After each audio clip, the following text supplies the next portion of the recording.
Hello বন্ধুরা, তোমরা সবাই কেমন আছো? আশা করছি ভালো আছো, আমরা ভালো আছি। তো এটা হচ্ছে ট্রাভেল উইথ বাস পার্ট 3। সকালে ব্রেকফাস্ট করেই দোলনা চড়তে বসে গিয়েছি। আজকে একটা অ্যাক্টিভিটি করব ও তোমাদেরকে গ্রামের বাড়ির আশপাশটা ঘুরিয়ে দেখাবো। তো এটা আমাদের গ্রামের বাড়ির সামনের গাছপালা, এটা হচ্ছে পিছনের দিককার গাছপালা। এখানে অনেক তাল গাছ আর পেঁপে গাছ আছে, নারকেল গাছও আছে। আর এগুলো হচ্ছে কিছু ছোট মুরগি যেগুলো নতুন কিনেছে।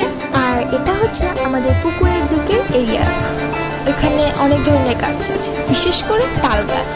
তো আজকে আমাদের বিশেষ অ্যাক্টিভিটিটা হচ্ছে মাছ ধরা। আমরা সবাই মিলে আজকে মাছ ধরেছিলাম। প্রথমে গেলাম বাড়ির পাশে একটা পুকুরে, সেখান থেকে পেলাম একটা তেলাপিয়া মাছ। খুব একটা বড়ও না, বেশ ছোট, কিন্তু মাছ ধরার যে আনন্দ, সেটা মাছ ধরে অনেক ভালো লাগলো আমাদের। সেটা মাছ ধরে বুঝতে পারলাম যে কতটা মজা হয়। সব কাজিনরা মিলে মাছ ধরতে যাই এবার আমাদের পুকুরের পিছন সাইডে, কারণ ওখানে অনেক মাছ আছে। সেখান থেকে পাই একটা বড় পাঙাশ মাছ। তারপরে আমার একটা কাকা জাল দিয়ে মাছ ধরে, সেখান থেকে পাই আমরা আরও পাঙাশ মাছ এবং আরও তেলাপিয়া মাছ। তারপর কিছু ছোট ছোট মাছ নিলাম, পুকুরের সামনের দিকে এসেছিল এরা। তো তারপর মুরগির বাচ্চা নিয়ে খেলতে খেলতে তোমাদের সবাইকে